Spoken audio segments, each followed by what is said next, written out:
रामकृष्ण हरी मैत्रिणींनो, स्वागत आहे आपल्या सर्वांचे। तर आजच्या ह्या व्हिडिओत मी तुम्हाला स्लीवलेस ब्लाऊज दाखवणार आहे।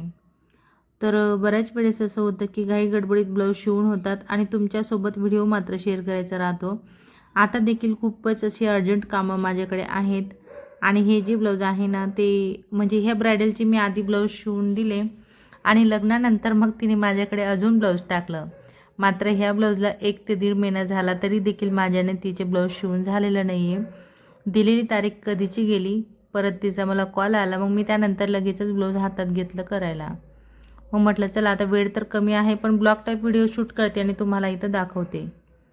तर बघा मी उंची प्लस 1 इंच घेतलेला आहे आणि शोल्डर 5 इंच, तसंच मुंडा 5.5 इंच।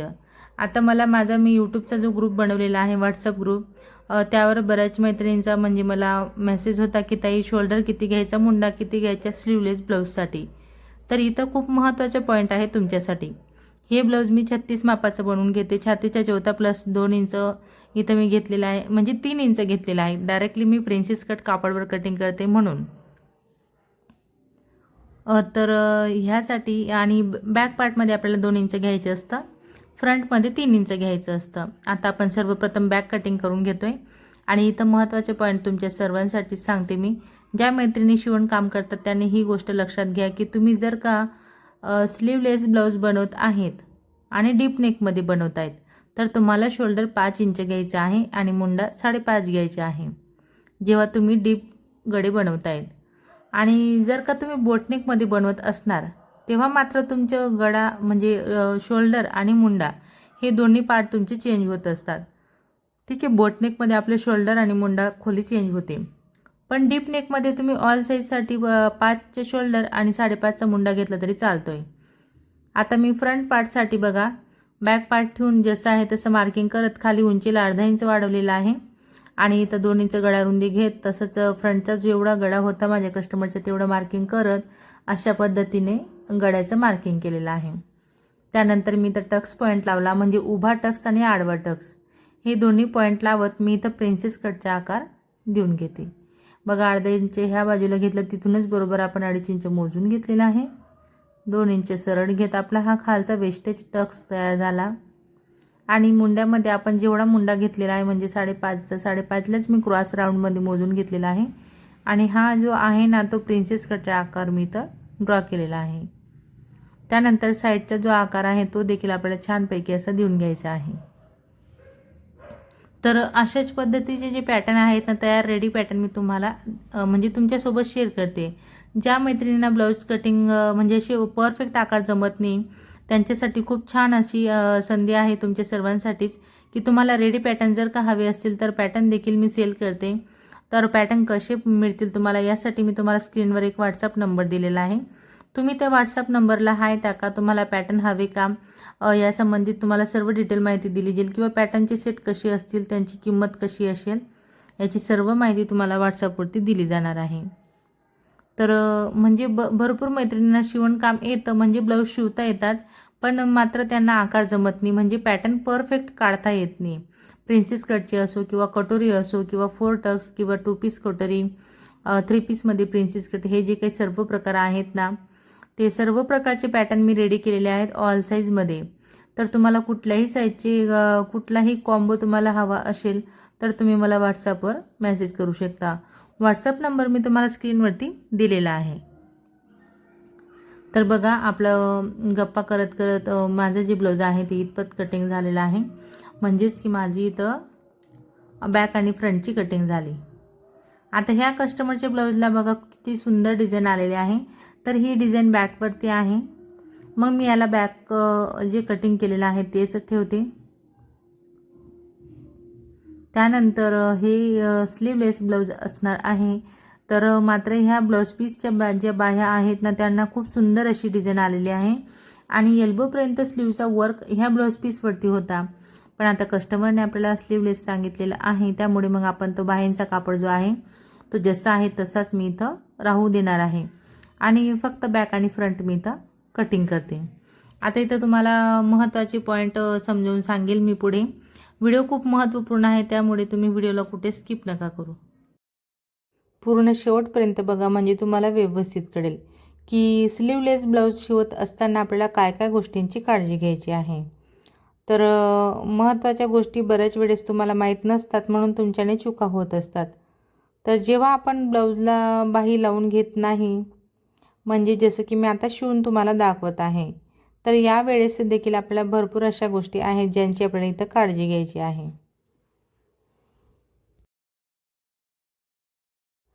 तर बघा, मी इथं अस्तर माझे जोडून झालेलं आहे आणि मी फ्रंट पार्ट जे आहे ना ते एक तुम्हाला इथं तयार करून दाखवते. दुसरं पार्टला मी साईड पॅटर्न अटॅच करून घेतलेला आहे.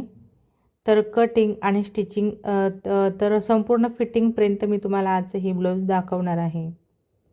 दोन्ही आपले पार्ट तयार झाले बघा. एकावर एक ठेवून मी चेक करते, सारखंच आलेलं आहे. त्यानंतर इथं कमरपट्टी लावायची आहे, कारण आपण त्याला जो आहे ना तो शेप दिलेला असतो खालून. लक्षपूर्वक तुम्ही बघितलं असेल तर तुम्हाला बरोबर कळेल.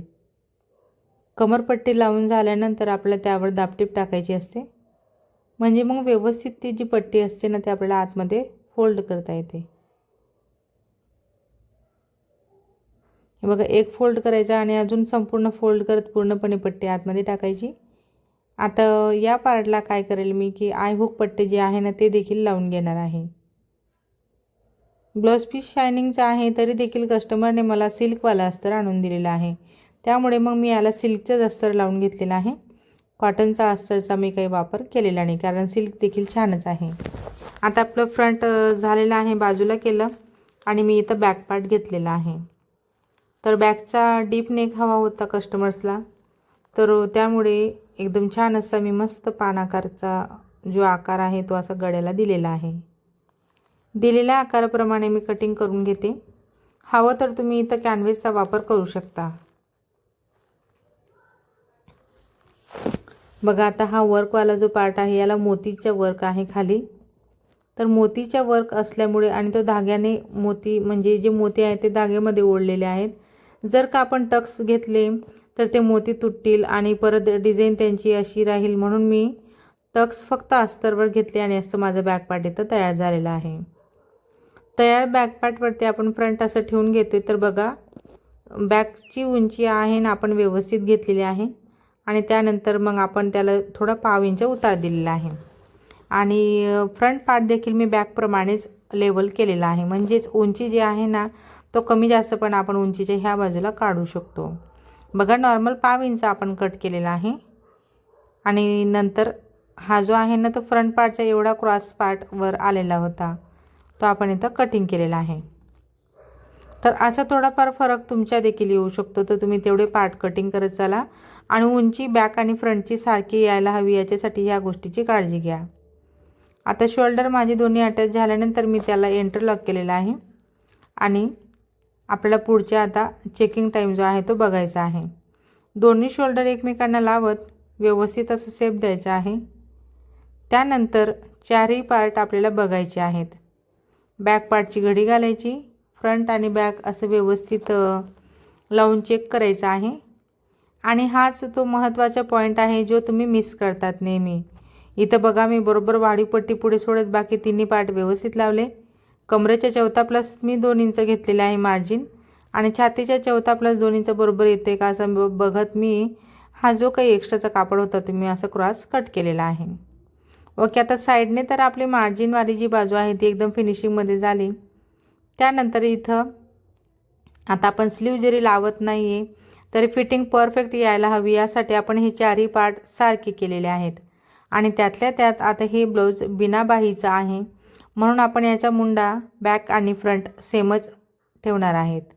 बघू शकता, मी याला फ्रंटला जो आहे ना तो मुंड्याचा खोल आकार दिलेला नाही आहे. आता इथे एक लांब लचक पट्टी घ्यायची आहे आणि त्याला मी फोल्ड केलेला आहे आणि राऊंड शेपवरती बघा मुंड्याचा जो राऊंड आहे ना त्यावर मी 2 प्लेट घेतलेल्या आहे. 2 ते 3 प्लेट तुम्ही घेऊ शकता. गोलाकारावर आपल्याला प्लेट घ्यायचे असतात नेहमी, हे लक्षात घ्या. जेव्हा पट्टीची फिनिशिंग आपण देतोय ना ब्लाऊजला तेव्हा प्लेट घ्या आणि जेव्हा पायपिंग करतात तेव्हा क्रॉसमध्ये कापड कट करून मग पायपिंगने फिनिशिंग करा. पण मी ह्या ब्लाऊजला स्लीवलेस असल्यामुळे मी याला पट्टी लावणार आहे. तर संपूर्ण आपलं हे जे आहे ना ब्लाऊज पीस त्याचं आपण म्हणजे एक बाजूला मी तुम्हाला पट्टी लावून दाखवते. जे स्टोन वगैरे मला मध्ये येत आहेत ते मी अशी इथं काढून घेते। त्यातल्या त्यात शॉपवर देखील भरपूर काम चालू आहे, मग याला हे सांग ते सांग असं करण्यात पण माझा टाईम जातो। राऊंड शेपमध्ये मी इथं कट लावून घेतले आणि बघा गोलाकारावर कट लावत आपण या पट्टीवर दाबटीप देणार आहेत। इथं बघा माझ्या शेजारीच म्हणजे खाली ती एक ताई आहे, ती आलेली आहे माझ्याकडे, तिला मी वन पीसची कटिंग दाखवते खाली। वर तर मी ब्लाऊज शिवतच आहे, त्यानंतर शेजारच्या मशीनवर माझी बहीण बसलेली आहे, तिला देखील ब्लाऊजचं मार्गदर्शन करते। खाली त्या ताईला वन पीसची कटिंग दाखवते। तिने वन पीस तर घेतला एक कस्टमरच्या शिवायला, पण साडी मात्र तिची 4 मीटर निघालेली आहे आणि त्यामध्ये मात्र तो वन पीस खूपच काटकसरीने बसतोय। मग तिथं देखील अर्धं डोकं लावावं लागतं आहे आणि बाकीचं काम इथं चाललं आहे। तर बघा दाबटीप टाकल्यानंतर पूर्णपणे पट्टी आतमध्ये फोल्ड करायची असते आणि मग त्यावर आपण अशी टीप टाकून एकदम फिनिशिंगमध्ये आपली ही जी पट्टी आहे ती इथं फोल्ड करतोय। हवं तर तुम्ही या पट्टीवर बघा, आता जशी मी फोल्ड करून घेते ना, आता मशीनची टीप टाकते, तुम्ही यावर नंतर हात शिलाई करू शकता, म्हणजे तुरपाई करू शकता आणि मशीनची जी टीप आहे ती तुम्ही काढू शकता। पूर्ण ब्लाऊज शिवून झाल्यानंतर प्रेस केल्यानंतर खूप सुंदर अशी फिनिशिंग येते। पण आजच्या ह्या व्हिडिओत म्हणजे आता हे ब्लाऊज दाखवते मी तुम्हाला, आता बिना इस्त्रीचेच दाखवलेलं आहे, ठीक आहे ना। कटिंगच्या आधीच मी केलेलं होते तेवढंच। आता आपलं ब्लाऊज इतपत आपण तयार करून घेतलेलं आहे, आता फिटिंग करायची आहे। तर कंबर कितीचं आहे तेवढं मोजून घेतलं। आता किती एक्स्ट्रा येते तर 7 इंच एक्स्ट्रा येते माझं, 7च्या निम्मे 3.5 आणि 3.5च्या निम्मे 2.25। 2.25वर मी इथं पॉईंट लावलेला आहे। बघते मग मी खाली की मार्जिनमध्ये येत आहेत का मोती, तर जर का काही स्टोन वगैरे येत असतील ते काढायचे आहेत आणि मग आपल्याला मार्जिन म्हणजे फिटिंग करायची आहे। तर फिटिंग करत असताना बघा अशा पद्धतीने काळजी घ्यायची असते। आता वर देखील आपल्याला छातीचा 4था भागच घ्यायचा आहे। बिनाबाहीचं ब्लाऊज आहे, खाली म्हणजे दोन्ही पार्ट जे आहेत ते सारखे यायला हवे, खाली वर व्हायला नको आणि शिलाई एकदम सरळ एकाच लाईनमध्ये यायला हवी, ठीक आहे। तर अशा पद्धतीने मी इथं शेजारी आता 1.5 इंचावर टीप टाकून घेते मार्जिनच्या आणि सेम पद्धतीने मग मी दुसऱ्या बाजूने देखील फिटिंग करणार आहे। तर खूप सुंदर असं आपलं हे जे ब्लाऊज आहे ना, ते मी अर्जंट म्हणजे बघा खूपच कस्टमरचे कामं माझे पेंडिंग पडलेले आहेत। जसं की मी याआधी एक व्हिडिओ शूट केला आणि म्हणजे तुमच्यासोबत शेअर केलेला आहे की माझा हाताला लागलेला असल्यामुळे माझ्या कस्टमर्सने खूप समजून घेतलं आणि सर्वच कस्टमरने ऐकून घेतलेलं आहे की ताई आधी तुम्ही तुमचा हात बरा होईल तोपर्यंत काळजी घ्या आणि मग नंतर काम करा असं म्हणून। पण मात्र ह्या नवरीचं ब्लाऊज कधीच राहिलेलं होतं, तर आता ती आलेली आहे माहेरी, तर मग तिला ब्लाऊज लागते म्हणून म्हटलं चला आता तुझे ब्लाऊज मी आजच्या आज करून देते आणि संध्याकाळपर्यंत मग तिला हे ब्लाऊज मला द्यायचं होतं। तर मग मैत्रिणी एकदम सुंदर अशी छान अशी फिटिंग मी इथं करून घेतलेली आहे। एकदम मस्त असं ब्लाऊज आपलं फायनली इथं तयार झालेलं आहे। तर आजचा हा ब्लॉग टाईप व्हिडिओ मी तुमच्यासोबत शेअर केला, ज्यामध्ये मी तुम्हाला स्लीवलेस ब्लाऊज दाखवलेला आहे। व्हिडिओ तुम्ही पूर्ण शेवटपर्यंत बघितला त्याबद्दल तुमचे सर्वांचे खूप खूप धन्यवाद। असेच माझे व्हिडिओ बघत चला व मला सपोर्ट करा। आवडला असेल व्हिडिओ, थोडा जरी फायदेशीर वाटला असेल तर मात्र व्हिडिओला नक्कीच लाईक करा, शेअर करा, कमेंट करा। चॅनलवर नवीन असणार, पहिल्यांदाच बघत असणार तर चॅनलला सबस्क्राईब करा, सोबत बेल आयकॉन क्लिक करून ऑलवर सेट करा रोजचे असे छान छान व्हिडिओ पाहण्यासाठी। चला तर मग भेटूया आपण पुढच्या एक छान अशा व्हिडिओत आणि नवीन डिझाईनसोबत। धन्यवाद।